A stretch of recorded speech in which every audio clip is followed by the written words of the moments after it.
ಓಂ ಸಾಯಿರಾಮ್. ಸೀತಾರಾಮ್ ಕಂಪನಿಯ ಶ್ರೀ ವಾಸುದೇವ್ ಸದಾಶಿವ್ ಜೋಶಿ ಮತ್ತು ಶ್ರೀ ಚಿದಂಬರ್ ರಾವ್ ಕೇಶವ್ ಪಾಟೀಲ್ರವರೊಂದಿಗೆ ಬಾಬಾರವರ ದರ್ಶನ ಪಡೆಯಲು ಶಿರ್ಡಿಗೆ ತೆರಳಿದರು. ಅವರು ಸಾಟೇವಾಡದಲ್ಲಿ ಉಳಿದುಕೊಂಡರು. ಸಾಟೇವಾಡದಲ್ಲಿ ಬಾಬಾರವರ ಫೋಟೋಗೆ ಆರತಿಯನ್ನು ಮಾಡಲಾಯಿತು ಮತ್ತು ಶ್ರೀ ವಾಸುದೇವ್ ಸದಾಶಿವ್ ಜೋಶಿರವರು ಆರತಿಯಲ್ಲಿ ಪಾಲ್ಗೊಂಡರು. ಅವರಿಗೆ ಬಾಬಾರವರು ಫೋಟೋದಲ್ಲಿ ನರಸಿಂಹ ಮೂರ್ತಿಯಾಗಿ ದರ್ಶನ ನೀಡಿದರು. ಸತತ 3 ದಿನಗಳಲ್ಲಿ ಈ ರೀತಿಯ ದರ್ಶನ ಪಡೆದರು. ಒಂದು ದಿನ ಇಬ್ಬರು ಬಾಬಾರವರ ದರ್ಶನಕ್ಕೆ ಹೋದರು. ನಂತರ ಅವರಿಗೆ ಪ್ರಸಾದವನ್ನು ನೀಡಿದರು. ಹುಟ್ಟೂರಲ್ಲಿ ತಮ್ಮ ಸ್ನೇಹಿತರಿಗೆ ಪ್ರಸಾದವನ್ನು ಕೊಡಲು ಸಾಕಾಗುವುದಿಲ್ಲ ಎಂದು ಅವರು ಭಾವಿಸಿದರು. ಆಗ ಬಾಬಾರವರು ಕೆಲವು ಮೊತ್ತಗಳನ್ನು ನೀಡಿ ಶಿರ್ಡಿಯ ಯಾವುದಾದರೂ ಅಂಗಡಿಯಲ್ಲಿ ಪ್ರಸಾದವನ್ನು ಖರೀದಿಸಲು ಹೇಳಿದರು ಮತ್ತು ಅದನ್ನು ತಮ್ಮೊಂದಿಗೆ ತೆಗೆದುಕೊಂಡು ಹೋಗುವಂತೆ ಸೂಚಿಸಿದರು.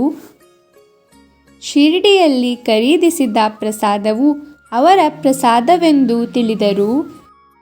ಇನ್ನೊಂದು ಸಂದರ್ಭದಲ್ಲಿ ಬಾಬಾರವರು ಅವರಿಗೆ ಬರ್ಫಿ ಪ್ರಸಾದವನ್ನು ನೀಡಿದರು.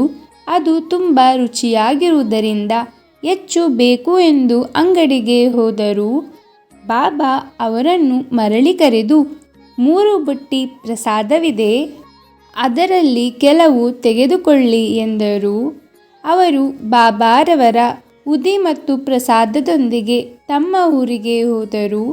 ಕೆಲವು ದಿನಗಳ ನಂತರ ಶ್ರೀ ಜೋಶಿಯವರು ಬಾಬಾರವರಿಗೆ ದಕ್ಷಿಣೆಯಾಗಿ 10 ರೂಪಾಯಿಗಳೊಂದಿಗೆ ತಮ್ಮ ಸ್ನೇಹಿತನನ್ನು ಕಳುಹಿಸಿದರು ಮತ್ತು ಬಾಬಾ ಅವರ ಫೋಟೋವನ್ನು ತೆಗೆದುಕೊಂಡು ಬಾಬಾರವರ ಉದಿ ಮತ್ತು ಪ್ರಸಾದದೊಂದಿಗೆ ಹಿಂತಿರುಗುವಂತೆ ವಿನಂತಿಸಿದರು.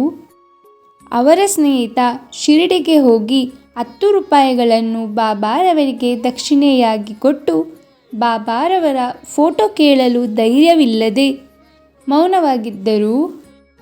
ಇದನ್ನು ತಿಳಿದ ಬಾಬಾರವರು ಜೋಶಿಯವರ ಕೋರಿಕೆಯಂತೆ ಅವರ ಫೋಟೋ ತೆಗೆಯಲು ಅವರೇ ಕೇಳಿದರು. ನಂತರ ಅವರು ಕುಳಿತಿರುವ ರೀತಿಯಲ್ಲಿ ಒಂದು ಮತ್ತು ನಿಂತಿರುವ ರೀತಿಯಲ್ಲಿ ಒಂದು ಬಾಬಾರವರ ಫೋಟೋವನ್ನು ತೆಗೆದರು.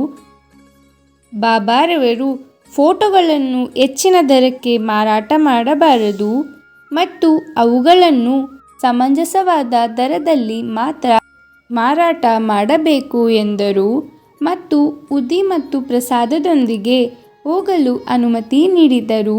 ಅದರಂತೆ ಬಾಬಾರವರು ತಮ್ಮ ಭಕ್ತರ ಇಷ್ಟಾರ್ಥಗಳನ್ನು ಪೂರೈಸಿದ್ದಾರೆ. ಓಂ ಸಾಯಿರಾಮ್.